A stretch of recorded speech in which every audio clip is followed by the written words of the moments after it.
The University of Edinburgh recognises the value of ePortfolios in developing graduate attributes. These include students' ability to self-assess, communicate, develop a professional identity, and reflect on their learning. In 2008, the university engaged in a year-long procurement process to find an ePortfolio tool that could be offered as a central service. Having a central university ePortfolio that's open to all students enables students to take the initiative with it. It doesn't have to come from their academic programme. It enables you to reflect on your journey, what skills you've acquired. It enables you to practice how you represent those and show them to others. That's what employers value. They value the reflection on the skills gained and the journey that you've taken. The process of procurement involved engaging evaluators from across the university. We went about as inclusive a procurement process as we could manage. Students played a very big role, and we spent a lot of time actually physically trying out the different systems that we looked at, and it was at the end of that we chose PebblePad. Despite the institution-wide implementation of PebblePad, the devolved approach to teaching and learning at Edinburgh means that it has not been universally adopted. In an ideal world, a central service will provide something that the majority of people find is acceptable and will use it, and I think that will probably be the case for PebblePad. But in medicine, which has its own integrated curriculum, and in the vet school that also uses a similar integrated curriculum, they have a different ePortfolio system which is built into what they do. It's a service for the majority of the institution, but not necessarily for everyone. What we've seen, particularly over the last few years, is a number of places where it's being used very well and very effectively, where it is the best solution to a particular teaching and learning requirement. What I think is less clear is its use in a uniform way across the institution with all students. With ePortfolio, the question is, how are you going to support the courses, the staff and the learners to use an ePortfolio well, so that it's worth their effort, the effort that it will take. And that means that you've got to have educational developers. You need to be passionate about technology yourself, but you cannot be stuck in that technology world.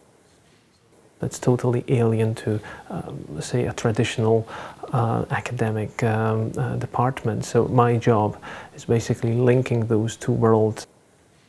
It's about having a conversation with staff members and trying to find out what is it you would really like to do with your students? What are the things that you find are frustrating at the moment? How can you help your students become the best graduates they can be?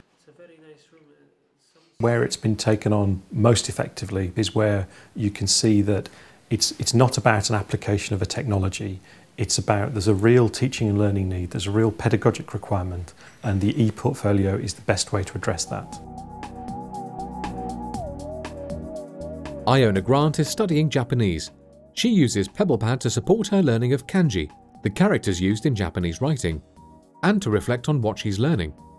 You can look back and see how far you've gone when you're learning.